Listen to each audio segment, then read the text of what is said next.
Conegliano è sempre stato un luogo di passaggio e di commercio e c'è un'attività che ha sempre avuto fortuna qui, è quella dell'osteria, cioè il luogo dove si poteva trovare ristoro e riposo. Alcuni di questi luoghi sono stati cancellati dalle guerre, dal progresso, altri sono diventati anzi alcuni tra i più prestigiosi ristoranti e hotel della città. E poi ci sono i fantasmi, diciamo, cioè quelle vecchie osterie o trattorie che oggi sono abbandonate ma non sono cancellate e gli edifici rimangono integri e ci ricordano quella che era la storia di una città che non esiste più. Siamo in Viaggiera, in zona Cavallino, e qui ci sono due di queste vecchie osterie. Devo immaginare che questa zona un tempo era diversa da come è adesso e proprio qui di fronte sorgevano gli stabilimenti La Grassa che producevano vermouth e altri derivati. E inoltre c'erano altri stabilimenti industriali oltre all'ospedale e i lavoratori venivano ospitati da questa osteria, il cui nome oggi si legge pochissimo, è quasi del tutto cancellato, che era da Cencio e poi divenne Ai Giardini. Di fianco invece sorge quella che fu una delle più caratteristiche e belle osterie di Conegliano, ancora oggi ricordata anche perché rimase in attività fino a non molto tempo fa, l'Osteria alle Anerette. Sull'origine del nome di questa osteria le fonti non sono molto concordi. Alcuni dicono che l'origine del nome derivi da tre caricature di anatre che erano state dipinte sulle porte d'entrata che rappresentavano le tre donne che ci lavoravano dentro.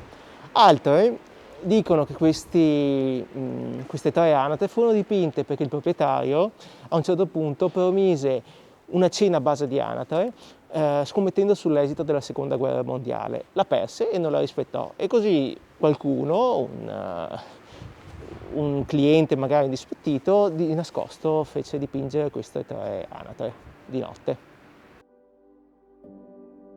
Questa è l'Osteria al Ponte, già il nome ci racconta una città che non esiste più.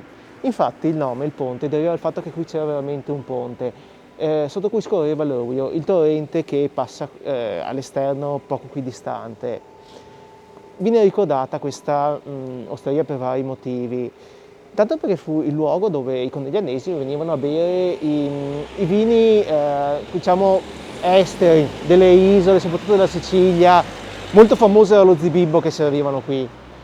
E poi qui dentro c'era anche un'atmosfera molto bohemiana, data dal fatto che c'è una certa confusione e era mobiliata questa osteria con dei mobili dell'Ottocento, compreso un pianoforte che era a disposizione dei clienti. L'osteria poi, a causa anche dell'ampliamento della strada, divenne in una posizione molto scomoda, pur facendo parte di un edificio molto suggestivo perché è il complesso dell'Accadia, l'antico ospedale di Conegliano, e allora fu trasferita proprio qui davanti, in via Marco d'Aviano, dove è rimasta come osteria da ponte fino a qualche anno fa. Anche in Piazzetta Duca d'Aosta c'era un noto caffè, il caffè Ai Giardini, che adesso non esiste più, è stato sostituito da anni da una banca. Fu il primo luogo a Conegliano dove si iniziò a servire la porchetta, importando l'uso da Treviso.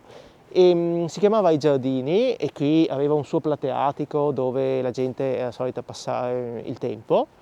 Poi divenne il Barbagianni perché era decorato, si ricorda, con un Barbagianni impagliato e la stessa proprietaria chiamava tutti Barbagianni e aveva addirittura una sua pompa della benzina.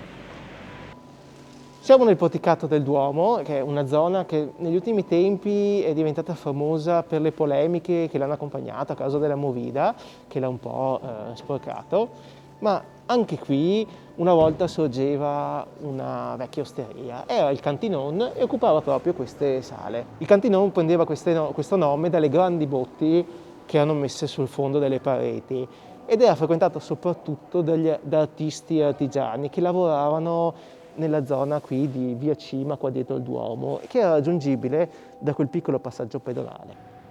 Siamo alla fine dell'antica Contrada Granda e uscendo dalle mura ci aspetta una delle più antiche locande che era stata ancora in attività fino a poco tempo fa, il Caffè al Puntiglio.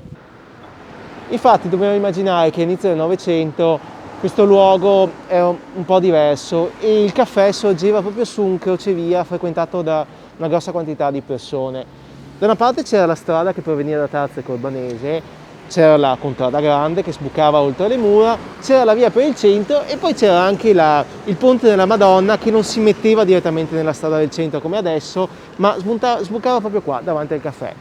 E quindi qui questo continuo via vai di persone portava sempre a questo caffè al Puntiglio un sacco di viandanti e commercianti che lo trovavano un posto ideale per fermarsi per un momento di ristoro e riposo. Altri sono i locali che ancora oggi sono visibili al di fuori delle mura. Si pensi al bar da Angelo, al bar Iride o alla misteriosa osteria al Monticano. Tutti testimoni silenziosi di una città che non esiste più ma la cui memoria persiste ancora oggi.